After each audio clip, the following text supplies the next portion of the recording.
Olá, meus queridos amigos, estamos começando uma live aqui no nosso canal, junto com o nosso amigo José Eduardo Câmara, um amigo, professor, um mestre, um grande conhecedor da mística, da ascética, da espiritualidade católica. Quero dar as boas-vindas, vou esperar só que ele entre aqui para a gente convidá-lo, tá bom? Nossa live hoje vai ser sobre a Madre Francisca de Jesus, um livro que a nossa editora publicou, junto com o José Eduardo, que nos ajudou a preparar, né? Ele foi o grande autor intelectual, né, dessa obra, que foi escrita pelo padre Garrigou Lagrange, e porque ele foi o diretor dela, da brasileira. É muito curioso porque o padre Garrigou Lagrange, que foi um grande teólogo, a gente precisa lembrar que ele foi professor do Papa São João Paulo II, né, no Angélico de Roma, se eu não me engano foi no Angélico de Roma. O padre Garrigou Lagrange, que tem ficado muito famoso no Brasil, né, ele foi a única biografia que ele escreveu sobre uma brasileira, né? Nós temos esse dado, esse grande presente. Foi a única biografia ou a vida que ele escreveu dessa brasileira, Madre Francisca de Jesus. Ah, ele entrou. Ei, José Eduardo entrou, já vou fazer o convite para ele, viu? Ah, ele já fez aqui, ó. Aí, tô aceitando.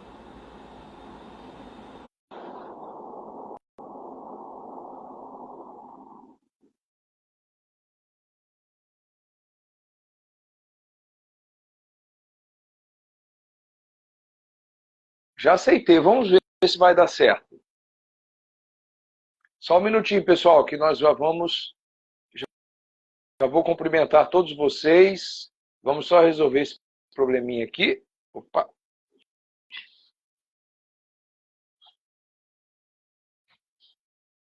Vamos lá.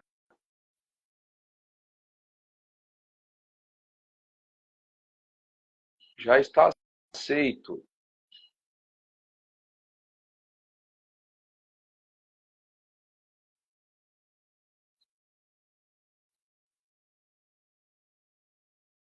Deixa eu ver se o José Eduardo está me ouvindo, porque eu já aceitei. Não sei. José Eduardo, você entrou ao vivo também? Deixa eu só ver aqui, gente, para a gente consegue resolver. Não sei, ele pode ter entrado lá e está tendo dificuldade.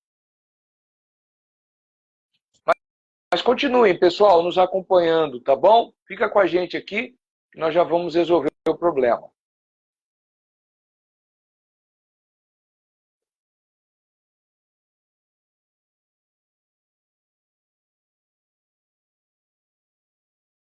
Isso, literatura católica, obrigado pela presença. Vamos falar sim, tá bom? Eu só estou. Porque, como o José Eduardo já me fez o convite aqui, estou querendo que ele ingresse na live e a gente continua a nossa conversa. Vai ser muito bem, muito boa. A gente já começa aqui. Pessoal, qualquer coisa eu desligo, volto, porque algum probleminha. Ah, então, Dudu, olha só, vamos fazer o seguinte: eu vou desligar, começa você. Gente, olha só, eu vou direcionar todos vocês para o perfil do José Eduardo Câmara, tá bom? José Eduardo, deixa eu ver se eu consigo convidá-lo aqui. Ó,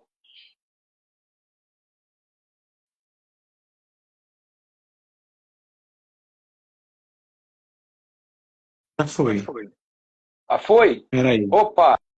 Só que a minha câmera está errada. Ah, sim. Ah, isso! Foi. Ei, meu querido irmão, que bom estar aqui contigo. Excelente. De novo, eu estou na noite escura. O meu Instagram tem esse problema. Ah, Eu é? nunca vejo ninguém que eu estou fazendo com live. É mesmo? Nunca. Todas as minhas lives são na noite escura, assim, na Ah, escuridão. porque tá. Não, é porque tá. Não, mas tá ótimo. Estou conseguindo te ver muito bem. Então, E o seu áudio também está ótimo, viu, querido? ai, que bom. Isso aí. Olha, vamos falar. As pessoas aqui, é porque, como a gente ficou aqui, né, quebrando um pouco a cabeça para entrar, para aceitar, então as pessoas estão dando boa noite, né?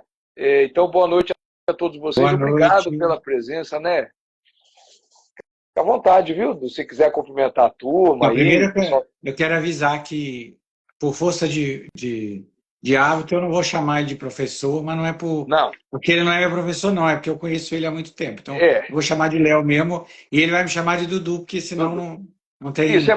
é bom que a gente quebra um pouco o gelo, Du, É, porque as pessoas também precisam saber da nossa uhum, intimidade e porque, além de tudo, nós somos da mesma cidade, isso. Natal, e mais do que isso, Deus me deu a graça de morar não só na mesma cidade, como na mesma rua, né? É Nós bem, moramos bem durante muito tempo na pertinho. mesma rua, É. bem Inclusive, eu pertinho. encontrei Então, tua mãe ontem na ah, rua. foi mesmo? Foi. É mesmo? Eu e meu irmão estávamos ali perto do Luiz Rangel, quando eu olho, tá a Inês aí dando tchau. Pois é, você sabe que quando a cidade é menor, essa é uma das grandes maravilhas, porque a gente sabe dos nossos familiares pelos amigos, né? É. Então, que bom que você viu. Não Que foi? bom que você viu. Então, é Aí eu bom. parei para dar um abraço, aí meu irmão viu também, veio voltando, né, para dar um abraço, que aqui é, um bairro não é tão grande aqui, né, Marista, Vila Nova, etc É, e tal. Então a gente tem que ficar sempre olhando para a gente não ser mal educado. não, mas não tem jeito. Não, você é uma graça, querido. E outra coisa, foi bom, E Dudu, a a sua gente mãe é ótima, começar. eu gosto muito de encontrar com ela toda vez. Ela é É. maravilhosa, né? Tem uma energia de Nossa, vida. Mas olha, Du, olha aqui, ó, nós temos aqui. Eu queria fazer uma menção especial, porque eu vi que entrou. Eu acho que você, não sei se você consegue ver, o nosso querido amigo Diogo, porque o Diogo também nos ajudou a que produzir, né? alegria! O Diogo que usa. O Diogo, seja bem-vindo, querido. Que saudade de você, né, Dudu? Um grande amigo também.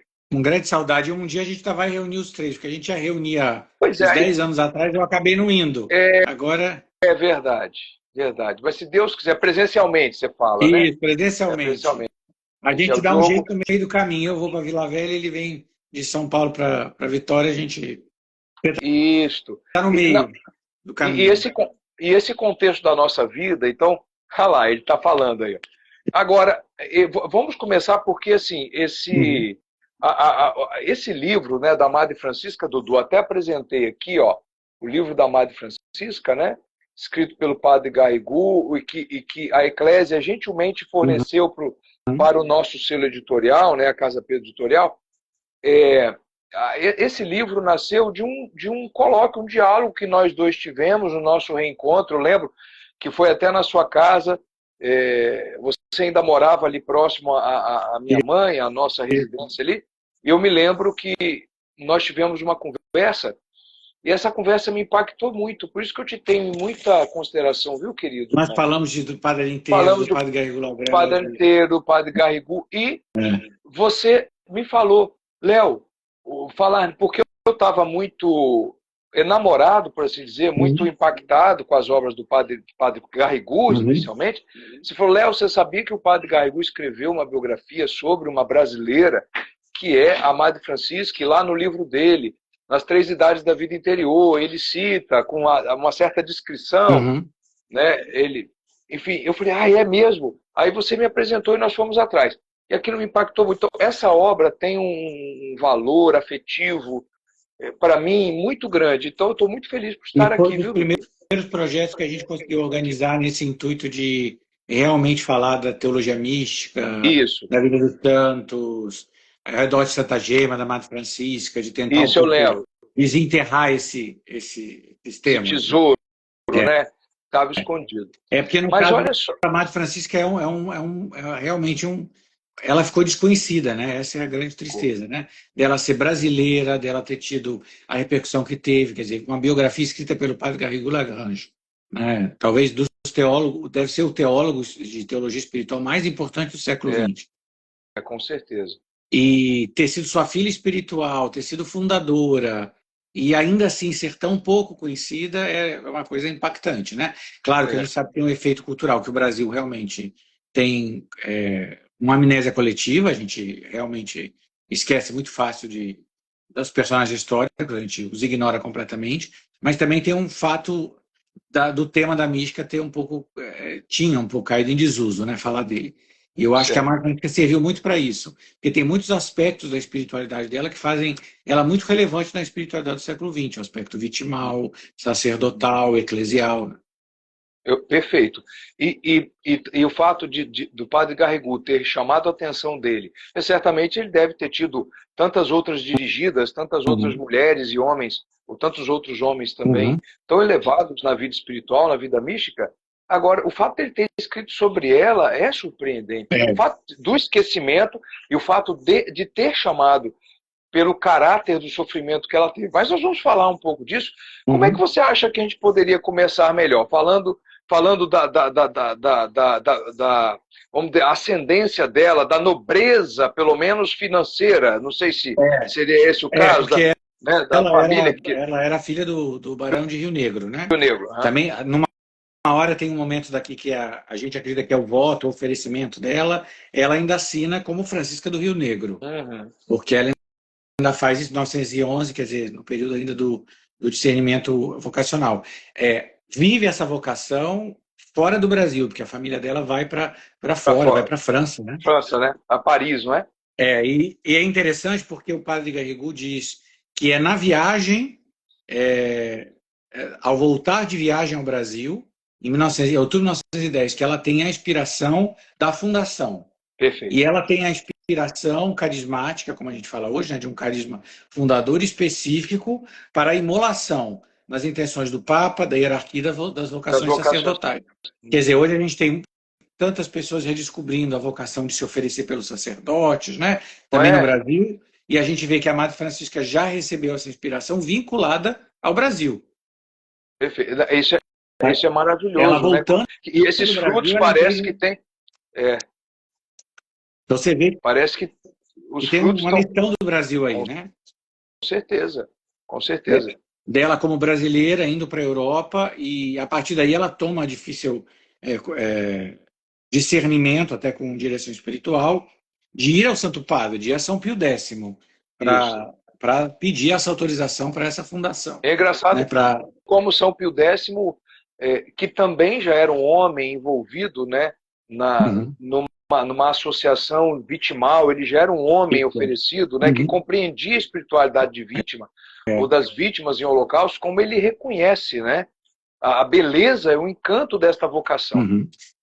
E a necessidade que a igreja tem de almas que se ofereçam pelo Papa, pela hierarquia, que talvez seja a raiz escondida que a gente mais precisa, de almas que se ofereçam. E é desse período aí, 1910, 1911, uma parte de muitas luzes, porque a Madre Francisca vai ver muito tempo na escuridão, né? Perfeito. Por exemplo, ela nasce, então, no século XIX, ainda, 1877, se eu não me engano, né? E desde criancinha ela já é uma alma eleita, escolhida, né, Dudu? E teve a oportunidade de viver num ambiente católico. Perfeito. Então, isso também criou para ela. E a maturidade vocacional para ela, que foi um processo longo, porque ela não tem essa vocação retilínea, né? Porque ela vai ser fundadora. Ela não sai de um instituto para fundar, né? Agora, mesmo tendo nascido no seio católico, não deixa de ser curioso que ela teve que enfrentar várias barreiras dentro da própria família, até do próprio diretor, né? Muito interessante isso, né? É interessante, na verdade, tudo na vida dela foi muito difícil, porque a gente vê que a fundação também não foi fácil, depois a solidão, a morte na escuridão, ela teve uma vida realmente separada, vamos dizer assim, de luta. A Nossa Senhora a separou. Eu acho que isso também, a relação dela com o Padre Garrigou, porque o Padre Garrigou vai acompanhá-la até a morte dela, né? O Padre Garrigou morre muito depois dela. Essa experiência também da própria impotência que às vezes o diretor tem em tentar consolar uma alma que está na escuridão. Perfeito. Eu acho que na carta o padre inteiro até diz para ela: olha, eu não tenho como te consolar. Só Nosso Senhor. Numa carta diz isso. Muito bonito, eu achei, né? Não, e você vê o que era a paternidade espiritual. O Padre Garrigou a redireciona para o padre inteiro para que ele possa ajudá-la, já que ele não, né, ele sentia a necessidade de uma autoridade que entendesse o que ela está vivendo, essa escuridão que ela está vivendo.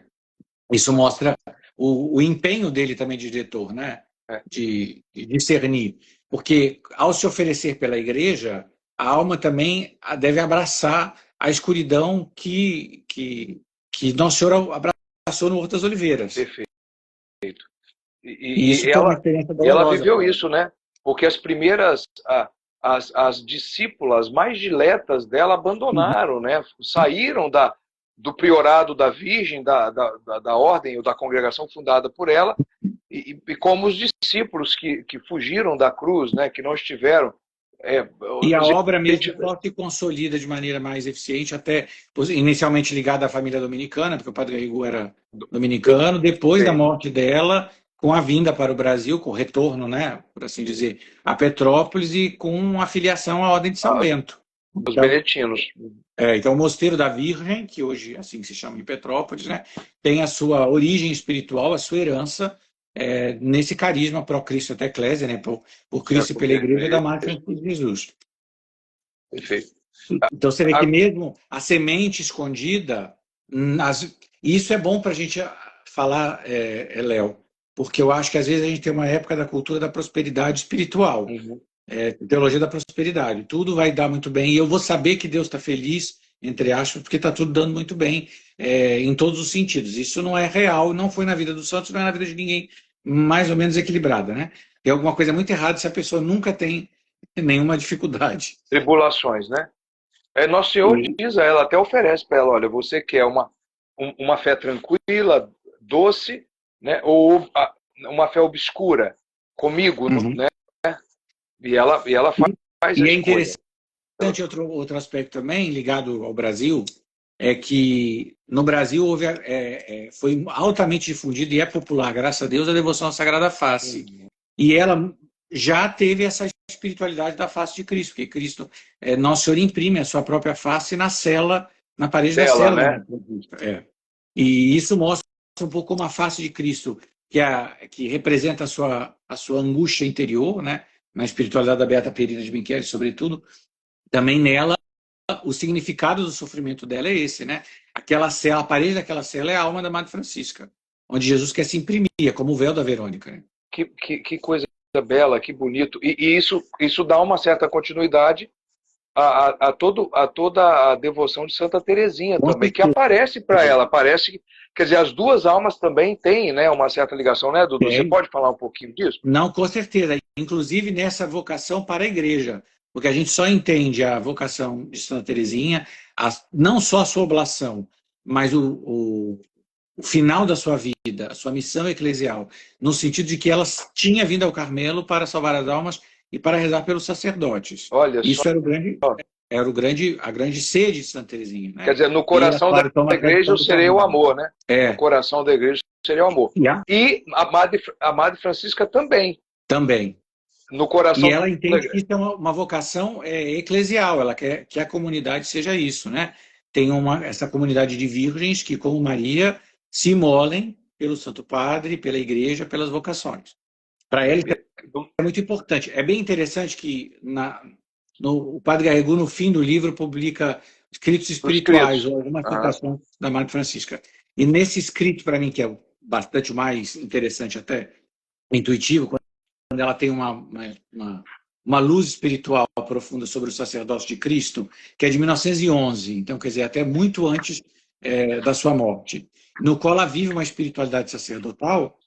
É bem interessante quando ela, muito antes da gente ter, como tem hoje em vários países do mundo, a festa litúrgica de Nosso Senhor Jesus Cristo, sumo eterno sacerdote, ela já compreende, ela fala, Nosso Senhor se queixa de não ser bastante honrado como sacerdote.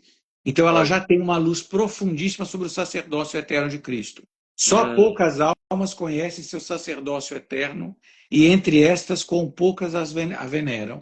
Então, se a gente pode dizer que cada alma tem uma devoção, um aspecto da vida de Cristo que ela é chamada a contemplar mais, a Madre Francisca foi chamada a lembrar a igreja o sacerdócio eterno de Cristo. É ele que se oferece ao Pai.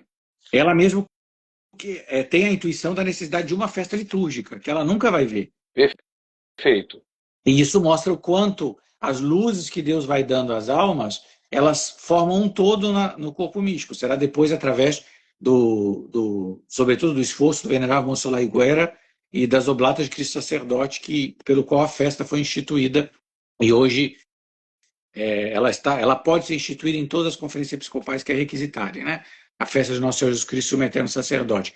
Mas a gente vê, já em 1911, muito mais de 100 anos atrás. Ela já compreendia que a ela cabia manifestar o quanto Jesus não é honrado no seu sacerdócio. Então, não é só a imolação pelo sacerdócio ministerial, é honrar, adorar, reconhecer nosso Senhor Jesus Cristo como sumo e eterno sacerdote. E isso que ela... Léo, olha a atualidade do que ela diz. Esquecemos frequentemente, e muitos ignoram, que o sacerdócio continuado na igreja é apenas uma participação do seu. Olha, quando a gente falou tantas vezes em crise das vocações, vem um pouco disso. Se esquecer que o sacerdócio ministerial é participação no sacerdócio eterno de Cristo. E até os outros sacerdócios que podem ser exercidos pelo leigo comum, que também é a participação no sacerdócio pleno de Cristo. O nosso sacerdócio batismal é uma participação, e é por esse sacerdócio batismal que nós podemos nos oferecer. Né? Porque também nosso oferecimento, meus irmãos, nosso oferecimento não vale nada. Nós somos um pozinho, né? Não vale. É porque estamos incorporados em Cristo pelo batismo, somos membros do corpo místico de Cristo, que estamos unidos ao sacerdócio eterno de Cristo. Nós somos chamados a ser hóstias espirituais. Perfeito. Enquanto o sacerdócio ministerial é um sacerdócio de autoridade, né? De consagrar a Eucaristia, de perdoar os pecados, é um ministério da igreja docente. Nós, com o nosso sacerdócio batismal, somos chamados a ser hóstias. Isso. A fazer da nossa vida uma hóstia constante, fazer da nossa vida uma missa. Né? O santo sacrifício da missa acaba, ide em paz que o Senhor vos acompanhe, continua o nosso, no nosso trabalho, na nossa família, com os nossos filhos, onde a gente está, né? Oferecendo a Deus hóstias espirituais, é o nosso sacrifício, as nossas alegrias, a nossa imolação. E se a gente não entende que só tem valor por ele, nossas obras ficam sem sentido. Não somos nós que temos valor. Tem valor unido ao sacerdócio de Cristo, ao sumo e eterno sacerdote. Isso dá a esta doutrina da Madre Francisca uma sublimidade, uma importância. Por isso a live e por isso que nós queremos que todos os brasileiros católicos conheçam o grau de profundidade da grande sabedoria, como ela estava realmente cheia do Espírito Santo, né? Que inspiração, que unção ela teve para conhecer todas essas coisas. E se nós pensarmos que ela, como brasileira, porque no céu a gente não deixa de ser o que é, como brasileira, qual missão ela tem para conosco, para com os brasileiros, para com o clero brasileiro, para com as almas vítimas brasileiras, para com as almas que desejam também se unir ao sacrifício de Cristo, né? A gente tem que ver esse chamado, né? Ela diz assim, o verbo encarnou-se para ser sacerdote vítima. Eis o motivo da encarnação.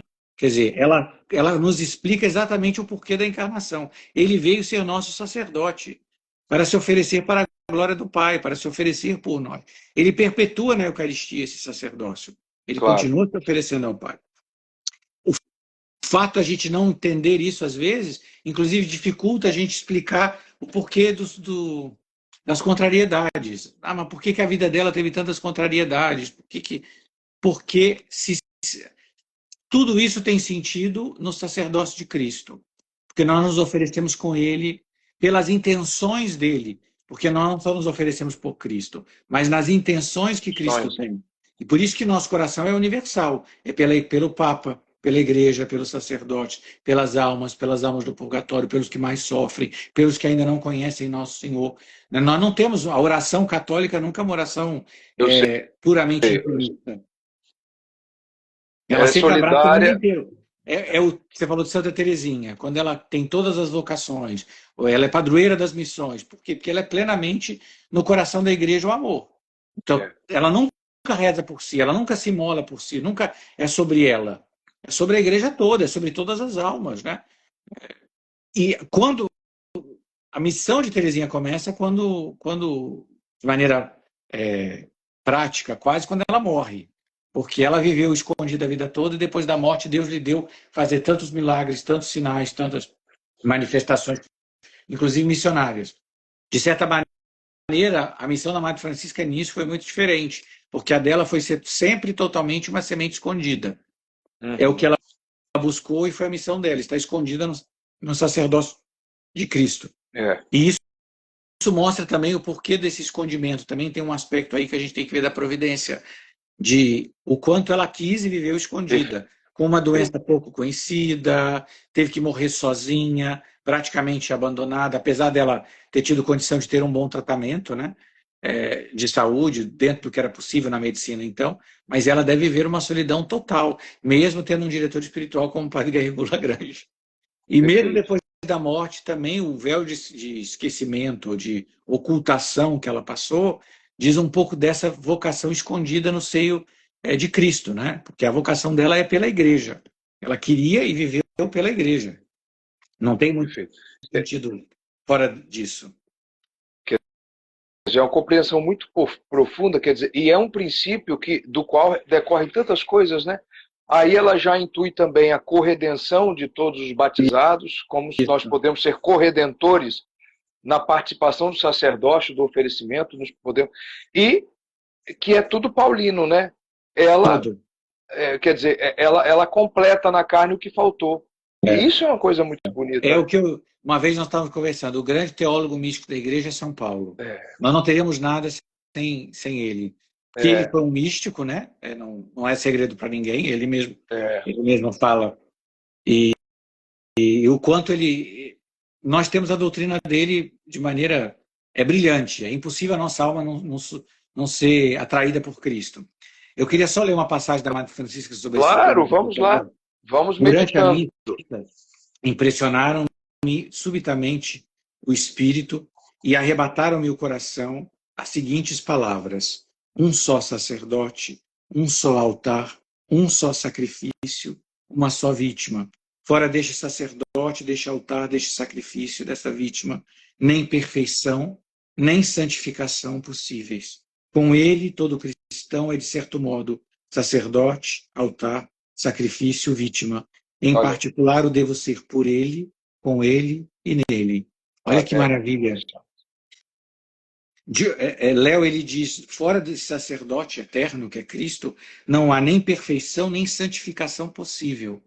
Olha o que ela aponta. Nós não seremos santos, não é possível ser santo, senão nos unindo ao sacerdócio de Cristo, a esse único sacerdote, única vítima, único altar.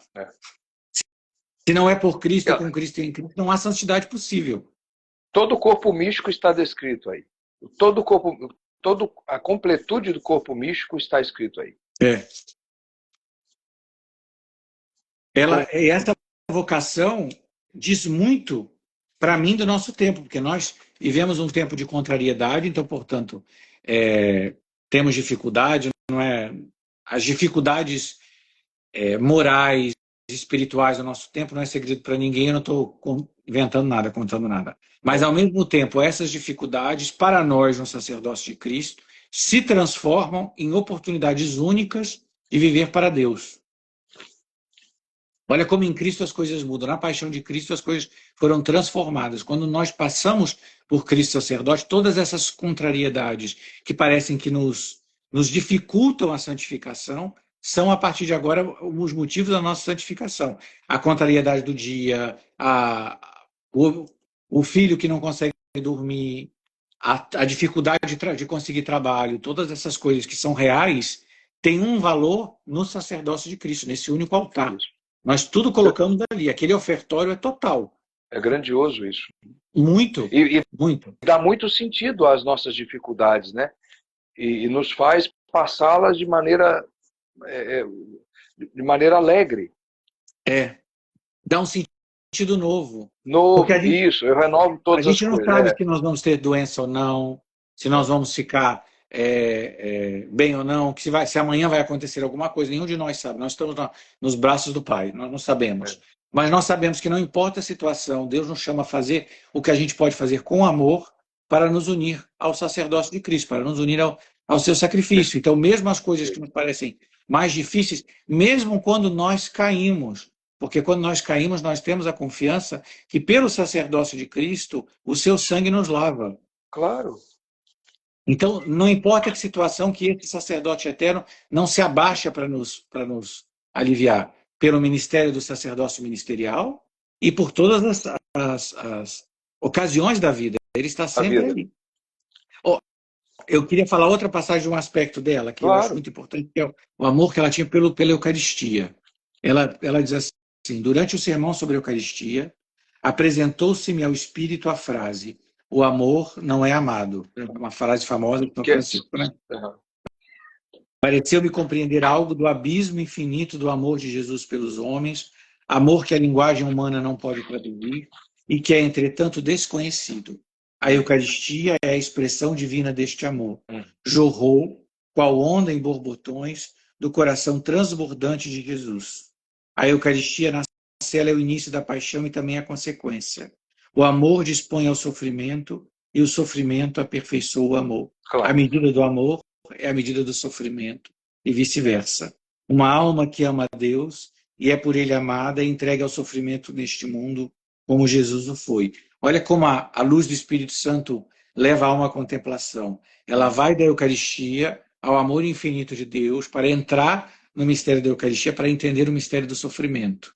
A medida do sofrimento é a medida do amor. Claro. Sabe, Léo, as pessoas, mesmo neste mundo, que a gente, quando fala de sofrimento, as pessoas ficam um pouco contrariadas, né?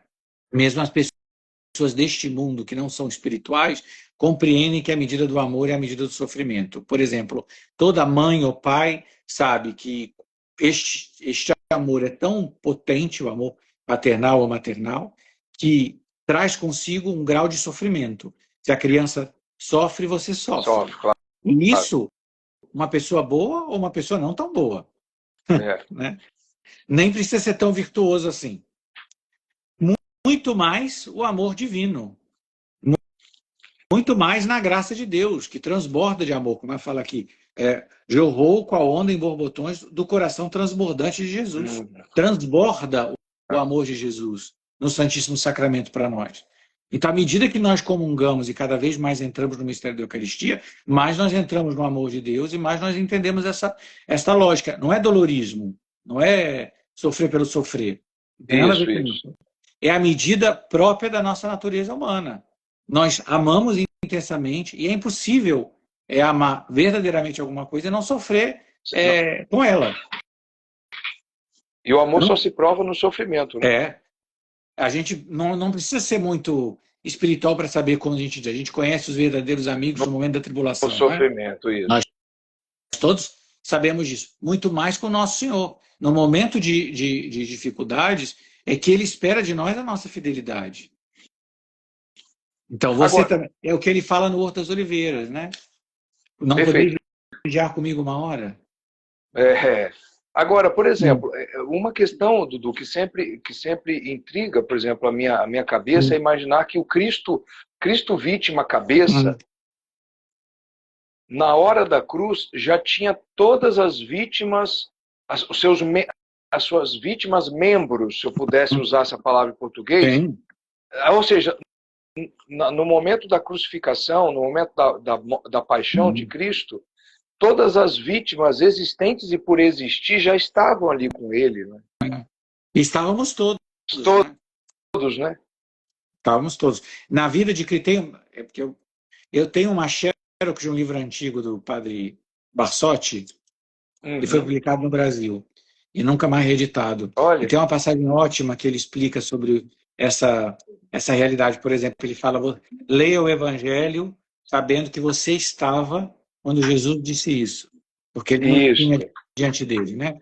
Então, quando Nosso Senhor na cruz se oferece por nós, vou dar uma hora tocante, quando ele nos dá a sua mãe, estávamos todos nós. Com certeza. E é uma coisa que eu acho que eu li isso em São Manuel, mas que me tocou profundamente. Eu não me recordo que Maria Santíssima recebe naquele momento todos os filhos que eram algozes, né? Nós fomos os algozes de Jesus. Ele morreu por nossos pecados. Claro. A cada Foi tão pecado grande a caridade cometeu, que Deus derramou nela, que ela abraçou como filhos e amou com este amor sobrenatural todos aqueles que eram a causa da espada que transpassou o seu coração. E isso é muito forte. É muito forte. E nem poderia ser diferente, Não. porque Jesus também morreu por todos os algozes. Exatamente. Ela participa desse mesmo... E que amor materno é esse? Que Deus quis dela isso. isso. Você sabe que eu li aqui porque, assim, essa doutrina da Madre Francisca, para mim, sempre foi tão profunda, que eu confesso que durante alguns tempos, um bom tempo, eu tive dificuldade de compreender algumas luzes, né? Aí, mas depois eu li o Abade Grimaud, que eu vi que muita gente citou, etc. e tal, no livro dele, e eu não sei se você me permitiria ler um parágrafo, Claro. enfim, e aí você vai me ajudando também, porque eu acho que esse texto pode ajudar a compreender aquilo que, de maneira muito concisa e profunda, traz a Madre Francisca. Diz assim, os sofrimentos que São Paulo, apóstolo, teve de sofrer, por exemplo, fome, sede, flagelos, prisões, naufrágios e tudo mais, tinham entrado no pensamento de Cristo vítima. Mas no momento em que Jesus Cristo expirou, ou seja, no momento em que ele morreu, os sofrimentos do apóstolo, oferecidos antecipadamente pelo Mestre, deviam ser cumpridos na carne do próprio São Paulo. Era necessário, para que a paixão fosse completa nesta grande alma, que a parte que havia sido discernida na inteligência de Cristo na cruz fosse agora realizada. Maravilhoso, né? Para que fosse sentida em sua pessoa.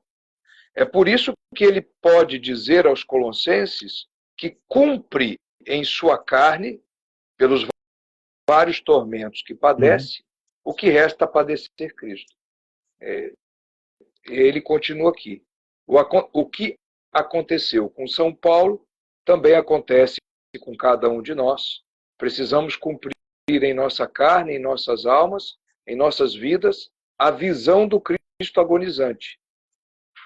Com o passar dos nossos dias, percebemos em nós, pelos nossos sofrimentos antecipados e oferecidos de antemão, a parte do sacrifício que Cristo nos destinou. Desta forma, a vítima da paixão cresce a cada dia. Todos os dias, o grande drama do Calvário se desenvolve no mundo. Quando os sofrimentos dos membros ocorrem, eles concorrem para a perfeição da vítima total. Quando a igreja, que é o seu corpo, tiver acabado de sofrer, quando o último dos eleitos tiver experimentado seu último sofrimento previsto pelo Redentor, o corpo místico será então a vítima completa. Chegará o tempo em que o chefe poderá dizer com toda a verdade: tudo está consumado. O sacrifício do Calvário, completo no pensamento profético do chefe, será plenamente cumprido na realidade de cada membro até o último deles. Nada pode ser acrescentado. Cristo, sacerdote e vítima, terá atingido sua idade perfeita. Só restará para recolher a merecida glória em troca de séculos de paixão na terra. Maravilhoso, né?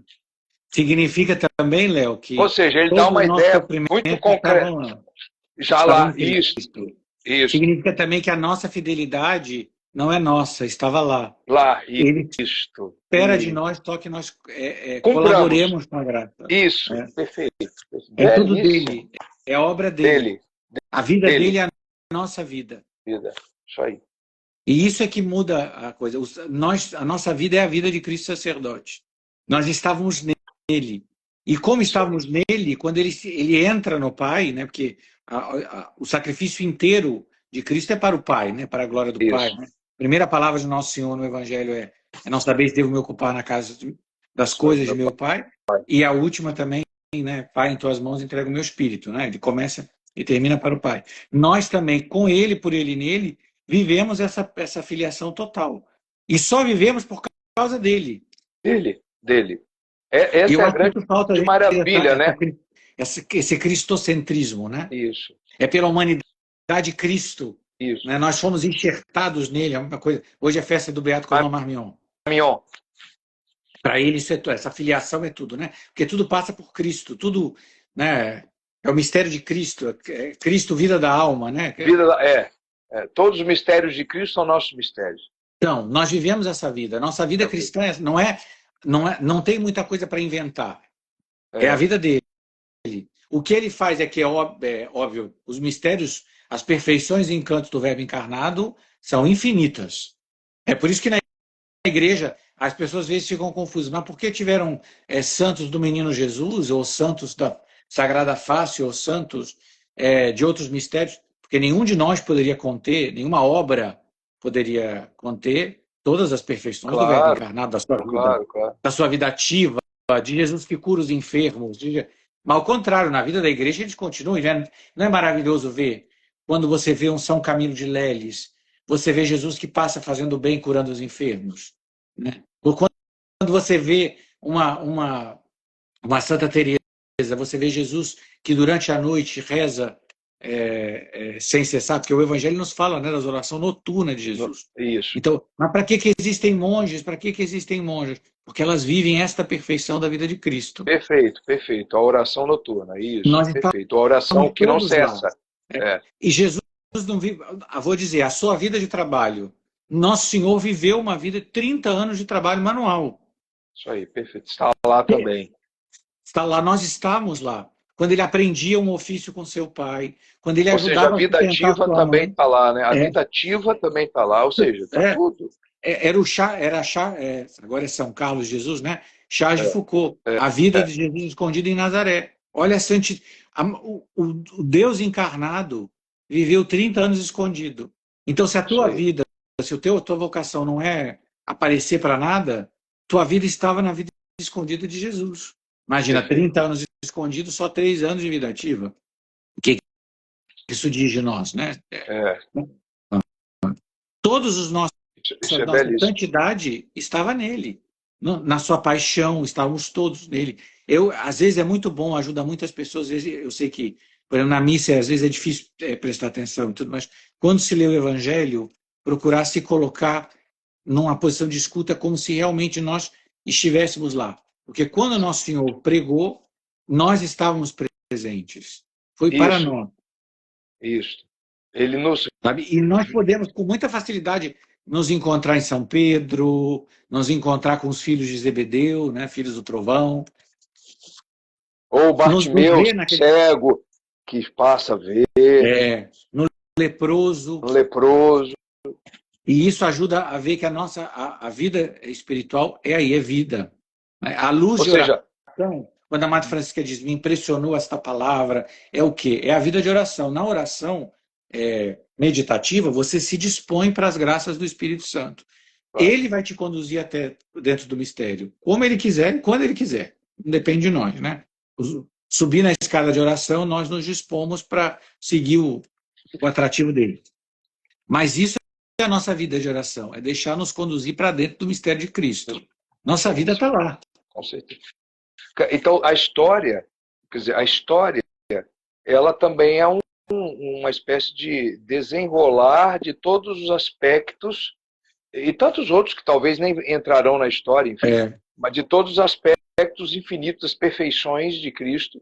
E a gente viu como em momentos da história a igreja teve que viver um sacrifício cruento, com um número enorme de mártires, ou em algumas regiões da igreja, em outras ela teve que viver um martírio martírio branco, martírio sem derramamento de sangue. Em outras ela pôde ter uma maior efusão do Espírito Santo através de uma santidade extraordinária. Como não pensar no mesmo período das fundações, por exemplo, das ordens mendicantes, São Francisco, São Domingos, né? Nossa, São Tomás, São Boaventura, né? Sim, houve uma particular manifestação do Espírito Santo ali para aquele momento da igreja, né? Mesmo nos momentos de maior tribulação, da crise do papado de Avignon, Santa Catarina de Sena, Santa Brígida da Suécia, visivelmente em cada momento os aspectos da vida de Cristo estão ali presentes. A igreja também, ela vive desta vida. Claro. E algumas almas recebem essa predestinação de acentuar ou aprofundar de maneira muito especial alguns aspectos. Então, para Santa Teresinha, o aspecto da infância. Porque aquele evangelho da infância, deixai vir as minhas criancinhas, ou faça-se, quem não se fizer como um destes, quer dizer, quantos não tinham meditado e escreveram sobre isso? Mas por uma predestinação muito particular, coube aquela menina Martin lá, de Lisieux, compreender com a mais profunda iluminação. E também, voltando aqui para a Madre Francisca, coube a ela, daí, este impacto que me causou quando você me mostrou a obra, viu, Dudu? Eu te agradeço muito, porque coube a ela, naquele momento, seja no navio de volta ou então, compreender de maneira tão profunda a espécie, o sacerdócio e com ele a corredenção de todos os batizados, e principalmente dos sacerdotes ordenados. Então, você vê onde que Jesus exerceu plenamente o seu sacerdócio, ou a plenitude do ato sacerdotal de Cristo foi a cruz, que foi o seu altar. Nós somos uma terra de Santa Cruz. Nós temos uma vocação cristocêntrica.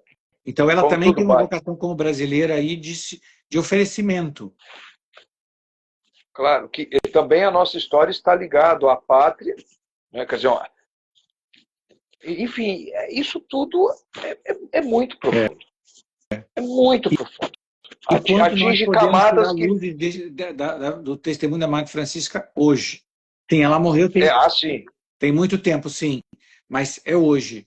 Porque, como eu falei antes, essa teologia da prosperidade espiritual é muito difusa, Léo. Se eu estou bem, é porque eu estou bem. Olha, ai de quem sofrer uma depressão, é porque ela não tem Deus. Ai de quem fazer... Meus irmãos, não tem nada a ver com isso. Tira disso. Todos nós somos pecadores e por isso todos nós vamos ter que sofrer as consequências do pecado original e dos pecados pessoais. É um dado, né, da realidade. E nós temos conversado, Dudu, uma coisa muito interessante, que é fruto de uma reflexão também do Padre Garrigou, que até mesmo depois de uma vida inteira de purificações, vivendo as noites, que são até mais do que justas, ainda assim, para nos aproximarmos mais a Nosso Senhor, que nunca teve pecado, mas teve que reparar o alheio, é aí que nós estaremos tão próximos, na vida de reparação exclusiva. Exclusiva, né? Não só de purificação. Mas... aí também nós sofreremos. Não significa uma vida de tristeza. É o contrário. Porque a via de reparação primeiro pela fé, saber que o único reparador foi Ele. E de que, quando eu me uno a Ele, todos esses sofrimentos que em nós são cacos, né? não fazem sentido, nele todos eles fazem um sentido novo. Claro. Então a gente passa a encontrar a verdadeira alegria. E dá alegria. E dá alegria, sim. Porque essa é que tantas pessoas querendo evitar o sofrimento, não quero sofrer, só que esse estágio só vai acontecer quando o sofrimento não for mais sofrimento. E essa é a grande transformação que só o Espírito Santo pode fazer. Pode fazer, isso aí. Nós chegamos só com os dons, que aperfeiçoam as virtudes, enfim. Só com a vida, só com os dons. Mas isto, nós temos uma maneira talvez um pouco estranha de não querer sofrer, que é uma certa apatia. Por isso que essa coisa do estoicismo... Essa maneira de não sofrer da nossa época é um problema, inclusive, humano. Isto é, do ponto de vista de pedagogia, lembra a gente falava na época da Lubienska de Lenval e tudo, toda maturidade humana traz consigo um sofrimento. Claro. O neném que não sofre nunca vai ter dente. Porque seja, como o neném sofre quando ele tem que ter a primeira dentação. É desagradável, é ruim. Mas se ele não passar, ele nunca vai ter dente, nunca vai comer comida sólida. Na nossa vida é assim, na vida assim é comum. Se você não tiver o desconforto de um novo emprego, de não conhecer ninguém, de chegar no lugar, é altamente desconfortável. Então, nós temos uma geração do qual essa doutrina da cruz é ainda mais importante, porque ela foi educada de que ela não vai ter desconforto na vida, e que o desconforto é ruim. E isso não é bom nem espiritualmente, nem é bom humanamente, porque tem uma pedagogia humana aí, toda a maturidade humana, que o Padre Garrigou explica muito bem, que as 3 idades ele compara com a maturidade humana, né? A via purgativa com a É infância, verdade, a outra com a adolescência e vai, e com a vida com a adulta. maturidade. Da mesma maneira que a gente, se não sofrer na adolescência, na puberdade, não vira adolescente, então não chega à juventude, ou depois da juventude é a vida adulta, o sofrimento de ter que ter emprego, pensar numa família, cuidar de uma família, para se tornar adulto, nós nunca vamos ser maduros. A mesma coisa na vida espiritual. Sem passar pelas noites, nós nunca temos maturidade espiritual. Se você vê, eu gosto dessa comparação do Padre Garrigou, porque eu acho muito mais fácil das pessoas entenderem a vida interior. É pedagógico, porque todo mundo, ninguém aqui achou agradável os anos da puberdade. É confuso, é difícil, a gente fica chato, a gente sabe disso, a gente está mais velho, a gente já pode dizer. É uma época confusa, sem a qual nós nunca seríamos mais maduros. Da mesma maneira da nossa vida interior, a gente quer começar a ter vida de oração, a gente começa a ter. A gente tem que saber que quando uma hora a gente vai ter que deixar o leitinho. A gente vai ter que amadurecer. E não é que o pai nos abandona porque nós somos adolescentes. Tem nada a ver com isso. O pai nos ajuda sempre. Mas a maturidade a gente também vai ter que viver por nós. Jesus é um divino pedagogo. Ele quer que a gente melhore. Que pedagogo seria se ele não deixasse a gente sofrer nada e não aprender nada? Ou seja, não haverá santidade plena sem estes percalços, sem essas dificuldades. Não. E realmente essa é uma grande mensagem da Madre Francisca para o nosso tempo, que é um tempo que, por causa do grande desenvolvimento da técnica, por N motivos, os confortos que a gente tem, que é natural que isso aconteça. Agora, por outro lado, também, como você bem disse lá no início, todas essas circunstâncias poderão ser fatores de uma santidade ainda. Porque a violência que nós precisaremos fazer para mortificar, ela é muito superior do que os nossos bisavós que viveram numa época que não tinha tanta facilidade. Então nós teremos até que fazer dobrar o nível de mortificação, e isso poderá, né? Não só nós teremos que dobrar, significa que a graça de Deus também terá que superabundar. Isso, verdade. Na nossa geração, isso é de fato. Porque nós dependemos em tudo dessa manifestação. Né? Como nós estávamos no Calvário. Nosso Senhor viu no Calvário o nosso tempo. Não é que o nosso tempo é um tempo esquecido de Deus. Né? Não existe. Quer dizer, nossa vontade terá que ser mais fortalecida num tempo com tantas benesses, como a graça terá que ela não faltará. O que pode acontecer, a nossa vontade não. Sim. E ele encontrará sempre o melhor meio para a nossa santificação. Isso. Aí eu lembro da live que você fez com o Leonardo, né? com o Alexandre, né? Isso. Uma live linda. Aliás, recomendo a todos que assistam lá no perfil do Zé Eduardo, a live com o Alexandre. Também a live com o João. Aliás, você tem feito um trabalho maravilhoso, viu? Acho que todos vocês já acompanham, né? O Dudu aqui, mas vale a pena. Não, então, no caso do Alexandre, quem não sabe, o Alexandre Croft escreveu um livro, Eu Era a Sua Estrada. Ele tem esse caminho, um caminho todo, uma passagem, uma vida, um luto, uma busca por Deus, às vezes, nos caminhos que não eram... que ele não entendia, né? Mas ele buscava a bondade, ele buscava Deus, e Deus se revela onde se menos espera, né? Olha aí. É muito impactante, eu te falei, Léo. O encontro, eu gostei muito. A primeira luz que ele tem assim de Deus, que ele já não tinha, ele se afastou totalmente de Deus, na Biqueira, na Cracolândia de São Paulo. Olha, e aqui é uma parte boa, porque é fácil encontrar Deus no que é esteticamente bonito. É fácil, mas na nossa vida nós não vamos ter sempre a maior perfeição estética. A beleza não vamos ver visível, não. E Deus vai sempre se manifestar a nós, porque Ele sabe abrir os nossos olhos. A Madre Francisca tem uma coisa que eu queria falar, que é o cristianismo não tem problema com a derrota. O catolicismo não tem problema com as derrotas. Ter dado errado, ter tentado, Deus não pede de nós a vitória. Deus pede de nós que nós façamos, que nós tentemos. Isso. A vitória cabe a Ele, nós só sabemos no céu. Mas Deus, eu vou tentar tal coisa e vai dar errado. Vai dar errado inúmeras vezes. Não é essa determinação, é continuar. Então ela tentou uma obra, as coisas deram errado, ela ficou doente. Não muda a missão dela. Isso aí, ela Não continua, é persiste, a é obra ter bonito tido isso. 100 casas ou ter tido uma casa só. Claro que era bom ter 100 casas, porque Deus seria glorificado em muitas coisas, mas as missões são diferentes. Mas a obra é fazer a vontade de Deus, Isso, independente onde ela desague. é, exatamente. Deus não nos pede essa previsão futura de ser, de criar multinacionais da fé. É, não, enfim. Teria meios mais eficazes desse do que a doutrina da cruz. Então, espiritualmente, não é esse o nosso caminho, não é o caminho católico, né? Teria meios mais eficientes. Se Nosso Senhor quisesse usar a maneira do mundo, teria ele escolhido esconder-se num pedacinho de pão, teria ele permanecer conosco no Santíssimo Sacramento. Era possível ele escolher um meio mais frágil, só para ser nosso alimento, para Isso. se unir a nós.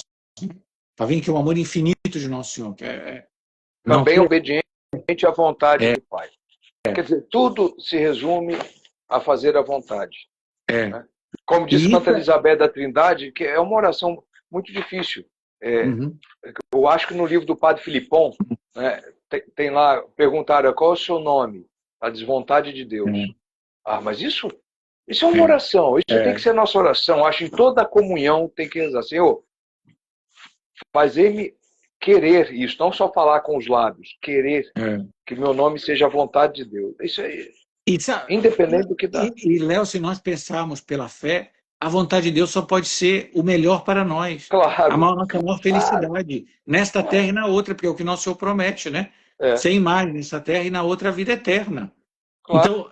Então, porque às vezes nós temos, o maligno às vezes nos coloca vãos temores. Não, mas essa vontade vai ser terrível, nossa vontade vai ser a mais amável possível. Mas sabe, Dudu, é muito difícil, porque às vezes a gente tem tantos apegos que a gente não sabe, né? Muitos. Você sabe que esses dias eu fui... Bom, não sei se eu cometo uma indiscrição, mas só para exemplificar, que eu não posso falar de ninguém, eu falo de mim mesmo. Aí a médica passou lá um exame de sangue para fazer. Gente, aquilo me deixou tão ansioso. Um exame... Por quê? Aí você descobre um apego que você tem à sua própria saúde. Mas veja bem, é claro que isso é natural, mas é um apego. Porque no fundo, a gente tinha que estar absolutamente indiferente. Aliás, eu acho que até que um santo de sétima morada, que está plenamente levado pelo Espírito Santo, ele até torceria para o exame estar errado. Para que viesse uma doença. Então, você vê que a gente precisa crescer muito, né? É verdade que esses apegos vão sendo mostrados. É muito difícil fazer a vontade, né, e a de Deus. gente não pode ter... a grande dificuldade nossa é que para fazer a vontade de Deus, a gente nunca pode esperar uma santidade à nossa medida.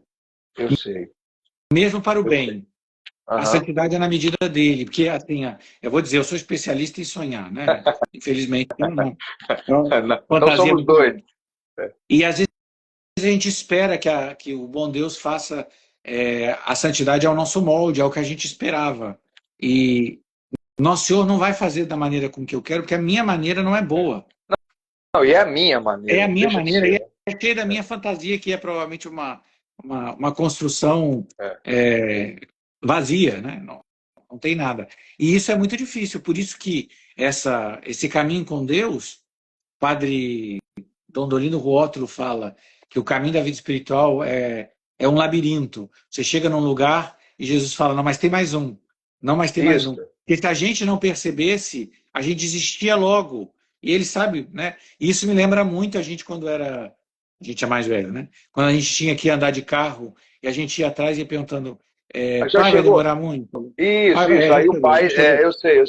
Porque a gente tem essa ânsia, mas o pai não tem que dizer para nós onde o carro está indo. Nossa, se Nosso Senhor mostrasse todo o caminho que ainda teríamos que... Não, eu acho que na condição atual psicológica da minha alma, por exemplo, eu teria desistido. Se eu fosse ver todas as noites os túneis que... Né? Não, realmente, o São Rafael Arnaiz, né, que chegou a discernir isso para o superior. Olha, eu estou querendo a minha vontade, eu quero entrar na trapa, mas estou apegado à minha. Que coisa, né? Isso é tão sutil, isso é tão bonito também, ver uma alma percebendo isso. Basta me amar a Cristo. Pode Diz ser o que tem, Rafael, quando chega ao fim, no último diário, ó, quando diz ele que tem tem que chegar. 23 segundos restantes. A gente entra de novo. Eu não sei por quê, nem sabia que o Instagram tinha isso agora. Nem eu. Então, gente, vamos encerrar. Léo. O que você quer? Não, Não, então faremos num outro momento. O que você quer? isso. A gente vai poder marcar outra live Tá com bom, a certeza. gente marca então. Olha, Acho que as pessoas muito obrigado. entenderam.